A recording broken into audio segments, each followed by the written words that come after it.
Hello everyone, welcome back to our PYQ series revise to S, जहाँ पे हम previous year questions को लेते हैं, डिस्कस करते हैं, उससे पर्सपेक्टिव्स डेवलप करते हैं एंड उसके थ्रू जो नॉलेज डेवलप होती है वो होती ही है और आगे आपको 2024 के लिए कैसे रेडी होना है ये भी पता चलेगा, प्रीलिम्स की तैयारी कैसे करनी है। Now in this video we are going to talk about something which we already know that UPSC is obsessed with NCERTs। और आज जो क्वेश्चंस हम डिस्कस करेंगे, जो क्वेश्चंस हैं वो 2023 के एग्जाम में UPSC has asked them in the recently exams which has been conducted. अब इन क्वेश्चंस के जरिए हमें पता चलता है कि यूपीएससी कितना ऑब्सेस्ड है एनसीईआरटीज। हम चाहे ओल्ड एनसीईआरटी पढ़ लें, न्यू एनसीईआरटी का रेलेवेंस फिर भी रहता है। That today we will understand with the help of 5 questions. Yes, 4 to 5 questions आज हम डिस्कस करेंगे, उसके थ्रू हम सीखेंगे। So in today's video we will discuss this that UPSC का तो जो ऑब्सेशन है समझ में आता है, but are we ready for it? So what we are going to discuss? We are going to discuss ancient history के questions and through that we will understand UPSC's obsession and we will understand how ready we are or how ready you are. ठीक है? So let's discuss the question number 1. So this is the first question which was asked by UPSC in the recently held examination of NDA 2023. NDA का जो exam होता है, CDS का exam होता है, वो 1 और 2 कहलाता है। एक स्टार्टिंग ईयर में होता है, मार्च अप्रैल में होता है, और एक अक्टूबर नवंबर में होता है। So this was the question, read the question. ऐसे जेनरिक क्वेश्चंस बहुत सारे सब्जेक्ट्स में यूपीएससी बना रहे हैं।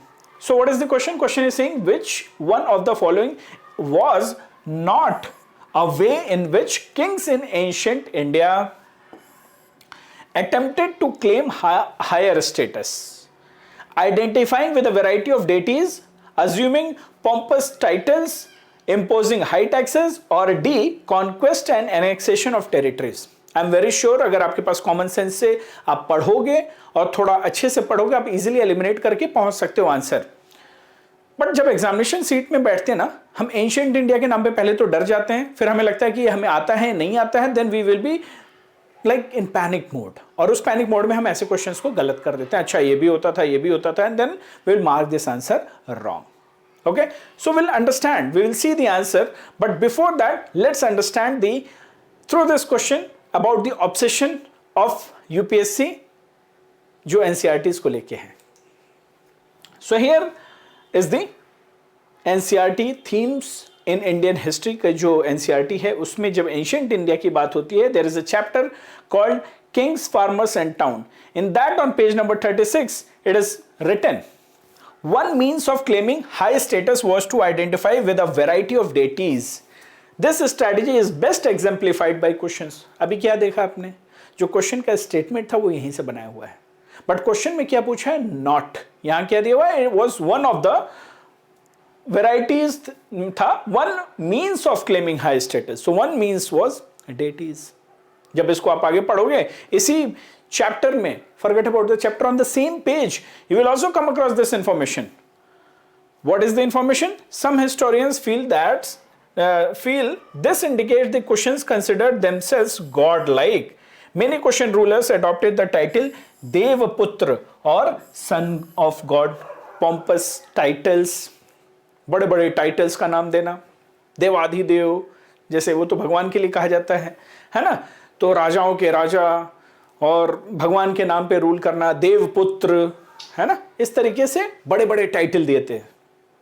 जब उसी पेज पे आप आगे बढ़ोगे, उसमें यह भी लिखा हुआ, on the same page itself it is written, by 4th century there is evidence of large states including the Gupta Empire. Many depended on Samantas, annexation, और एनेक्स करके मिलिट्री का जो अरेंजमेंट था, ये जो एडमिनिस्ट्रेशन का अरेंजमेंट था, उसमें समानताज थे। उनके बिहार वो समानताज जो हैं गुप्ता रूलर से पावर डिराइव करते थे, वो मेंटेन करते थे, और उनको कुछ काइंड कैश और या आपके लैंड में उनको मनी दिया जाता था, मनी या जो भी उनका रेम्यूनरेशन था वैसे डिसाइड होता था, एंड दैट वे जो एनेक्सेशन कर करके स्टेट पड़ जाता था। So everything is written on the same page. Now the question which we took, the question was saying, we will read it again. Which one of the following was not a way in which kings of ancient India attempted to claim a higher status, identifying with variety of deities? We have seen it is given on in NCERT. Assuming pompous titles, it is also given there. conquest of annexation and territories, it is also given there, but what is not given is imposing high taxes. और ये थोड़ा illogical भी लग रहा है. कोई भी ruler, कोई भी राजा अपना हायर स्टेटस क्लेम करने के लिए वो इंपोज करेगा, तो जो जनता होगी वो क्या करेगी? जनता उसको लाइक नहीं करेगी, राइट? सो इफ रादर जो रूलर्स हुआ करते थे, जो राजा हुआ करते थे, किंग्स, वो माफ करते थे, जजिया टैक्स माफ कर दिया. मिडल इंडिया की बात कर रहा हूं. So that way they use to reduce the taxes. कोई भी टैक्स लाइक नहीं करता. आज भी गवर्नमेंट जो है टैक्स जब इंक्रीज करती है, कोई लाइक करता है? हर कोई गालियां देता है गवर्नमेंट को, right? So this is our answer. This is not given in NCERT as well, not on the page. और लॉजिकली भी आप एलिमिनेट करके आंसर क्या है हमारा? सी है, विच वॉज नॉट. तो ये क्लियर होना चाहिए कि पूछा क्या है एंड अकॉर्डिंगली आंसर क्या है. ठीक है? So if we are clear till here, it's good. But ये तो एनडीए 2 में पूछा गया है. इसके अलावा सेम ईयर में अलग अलग एग्जाम्स में यूपीएससी ने सेम पेज से, you won't believe, on the from the same page they have asked certain question and which I have already discussed on our YouTube channel PYQ series में. This is the question. Let's read. The question is saying, and by the way, I will request all of you to go and see this video. I will put the link in the description box. इसको जाके जरूर देखिएगा ताकि वहां पे जो detail में discussion हुआ है वो समझ में आएगा. So the question is, near which one of the following cities in India have large statues of Kushan rulers have been discovered? Karnal, Ropar, Hisar, Mathura. Will you believe that this was also given on the same page? यही chapter में same page पे it is written there, colossal statues of Kushan rulers have been found installed in a shrine at Math near Mathura, Uttar Pradesh. देखा, same page पे दिया हुआ है. And read this line as well. The notion of kingship they wish to project are perhaps best evidenced in their coins and sculpture. I will tell you why I am asking you to read it. Because we will understand it. तो अगर हम ये question फिर से देखें, near which one of the following cities in India have large statues of Kushan? The answer is Mathura. Direct NCERT में दिया हुआ है. This question was asked by UPSC in NDA 2023 itself, but to 1, जो मार्च अप्रैल में होता है. ठीक है, तो ये हमने देख लिया. Now मैंने ये लाइन आपको देखने को बोली कि इसको ध्यान से देखना. The question is the notion of kinship. ये भी क्वेश्चन मैंने डिस्कस किया हुआ है. The notion of kinship projected by Kushan rulers is best evidenced through which of the following? Coins and sculpture is the answer. मैंने आपको बोला था कि ये लाइन बड़े ध्यान से पढ़िएगा. ठीक है? एंड हेयर जो लाइन थी कि best evidenced in coins and sculpture, और ये मथुरा वाला तो हमने देख ही लिया, right? So this way this line itself on the same page it is there. So if we have to see, then only from this page, ये पूरे page को अगर हम देखें तो one means of claiming high status, one question has been framed.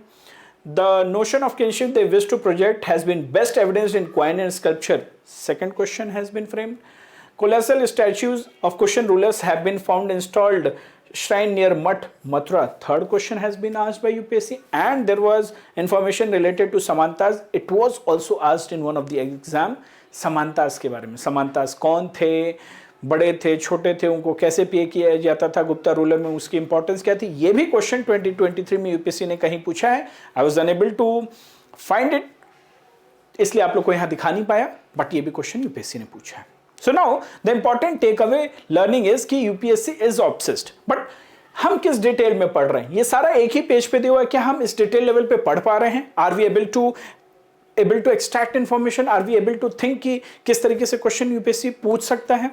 And I would say that you should go and see this video of mine where I have discussed other related information. So this year जब हम अपने PYQ series में prelim से पहले हम लोगों ने video बनाई थी, so ancient history asked by UPSC in various exam, there we discussed about Rabatak inscription. We have discussed about Kudumiya Malay inscription, notion of kinship in Kushan, large statues of Kushan. तो ये सारे inscription, राबतक inscription, ये भी question से ही related है. सो अभी जो nature shift हो रहा है, एक तरफ हमने देखा यूपीएससी का obsession with related to information given in NCERT, दूसरा ऑब्सेशन क्या है कि ऐसे इंस्क्रिप्शन जो करंट अफेयर्स में होते हैं ये यूपीएससी पूछ रहा है. उत्तरा मेरूर इंस्क्रिप्शन, पिछली बार हमारे मोदी जी ने उसको कहीं मेंशन किया और ऐसा यूपीएससी ने कई सारे एग्जाम में पूछा. Raptak inscription was also in news. When you will see this video in detail, there you will find that why this question was asked, and I have told it clearly there. So what we are trying to understand is, on one side NCERTs are important, on the other side the current affairs is also important. उनको weave किया जा रहा है और उस तरीके से questions पूछे जा रहे हैं. So these two obsessions of NCERTs and current affairs we should understand. And इन दोनों के बारे में हमें बता कौन रहा है? Previous year question बता रहा है. It means जो PYQs हैं of UPSC, चाहे वो सिविल सर्विसेज के हों या दूसरे एग्जाम्स के हों, उनको बहुत thoroughly हमें करना है. I'm very sure the kind of questions they have asked in CDS and NDA they will not ask in civil services. But NCERT से है, ये important है और उस लेवल पे हमें प्रिपेयर करना ये भी बहुत जरूरी है. So what is the next way forward? Next way forward is that they will ask questions like this. Inscription को mix कर दिया, questions की कुछ information को mix कर दिया because they are related information. So ये सारी चीज़ों को ध्यान रखना है. And we have already seen, we are seeing from last 2 years that how important are PYQs. And we recently conducted workshop as well. We are conducting workshops for prelims 2024. If you have missed any, we are coming up with another workshop in future. We will update you about the same. तो PYQs को पढ़ो, NCERTs को पढ़ो. हमने 3 question देखे. राप्तक inscription, ये कुड्डू मियां मलाई वाला इंस्क्रिप्शन, ये भी जाके देखो. So we have dealt today 5 questions. The important takeaway points, learnings are current affairs और आपकी NCERTs के ऑब्सेशन को कैसे यूपीएससी बैलेंस कर रहा है उस तरीके से आप भी सीखिए. And the third important learning is that you have to take PYQs very seriously. That will help you in understanding और डेवलपिंग 360 डिग्री पर्सपेक्टिव. तो वो पर्सपेक्टिव आप डेवलप करो, it will help you. Okay, by the way we have made a video जहाँ पे हमने ये discuss किया है कि why PYQs are gold mine for UPSC CSC Prelims 2024. If you have not seen that, link is provided in the description box. You go and go through it. And we have also launched our PYQ based prelims test series. This is for the first time we are launching our PYQ based prelims test series. अभी हमने ancient, medieval और polity का test paper release किया है. इसके अंदर 50 tests हैं. 5,000 questions will be there. It is based on PYQ. So here, what do? We take a previous year question and of that similar level, जो standard है, quality है या जो depth है, current affairs का या जो depth है उस question का, उसी basis पे हम question frame करते हैं. Now gone are the days when UPSC is framing questions only on the basis of Jainism, अगर बुद्धिज्म की information only on the basis of NCERTs, वो नहीं है. अब ऐसे एनसीईआरटी से क्वेश्चंस आ रहे हैं जो पेरिफेरल एरिया से हैं जिसको यूपीएससी ने अभी तक नहीं पूछा है. तो एनसीईआरटी का ये रोल है. बट जो मेन थीम या मेन एरियाज जो हैं यूपीएससी सिविल सर्विसेज के क्वेश्चन जहां से बना रहा है उसके क्वेश्चन अब एडवांस लेवल के हैं. राइट. सो बुद्धिज्म, जैनिज्म अगर सिर्फ आप एनसीईआरटी से पढ़ के जा रहे हो, you won't be able to handle it. That is for sure. You go and check the question paper of last 5 years. तो अभी उसके लिए हमें थोड़ा एक्स्ट्रा रिसर्च करनी है, थोड़ा अलग डेप्थ में जाना है. So that is what is our, this is what we are focusing here in our PYQ test series. Intermediate और एडवांस लेवल का है. करंट अफेयर्स के एक्सक्लूसिव टेस्ट हैं. So this way you can see that we have 33 sectional tests, full length tests are 3 and 4 current affair exclusive tests are there. Rest of the details you can check in the description box. And many of you are also worried about your current affairs for prelims. So we are already running, जिसका आप success ratio, hit ratio आप YouTube पे जाके देख सकते हो. The way we have dealt the questions in the past and the way UPSC ने उसको पूछा और हमारे क्लास से कैसे questions आए हैं. So all the details are provided. Okay, so be it PYQ and current affairs, if these two are the areas where UPSC is focusing, so we have taken care of that. So please go and check the links below in the description box and remember to at least cover ये जो 5 topic हमने discuss किए हैं, क्योंकि ये peripheral है questions के ऊपर. अभी प्रोमिनेंट मेजर जो चीज़ें हैं उस पर यूपीएससी ने पूछा है. कुशांस और जो बीच के, अब गुप्ता और मौर्यन के बीच के जितने हैं कुशांस हैं और भी एम्पायर्स हैं, डायनेस्टीज हैं, उनके ऊपर यूपीएससी पूछ रहा है. पेरिफेरल एरियाज पे पूछ रहा है. And we have discussed it in detail in our workshop. तो वर्कशॉप में फिर से मिलते हैं. तो अभी ऐसी चीज़ों को फोकस कीजिए. ठीक है. तो एटलीस्ट ये 5 आज की वीडियो से मिला के और जो मैंने आपको वीडियो बोली वो इंस्क्रिप्शन वाली, वो जाके इसके अराउंड कोई भी क्वेश्चन आए ये फ्यूचर में गलत नहीं होना चाहिए. That is it in today's video. Let's meet in future. And in the meantime, let me also tell you that if you have any doubt related to any aspect of your preparation, you can always approach us and कोई भी doubt हो you can get our number, आप approach करो, आप mail भेज सकते हो and feel free to ask any doubt you have. See you all, take care, bye bye.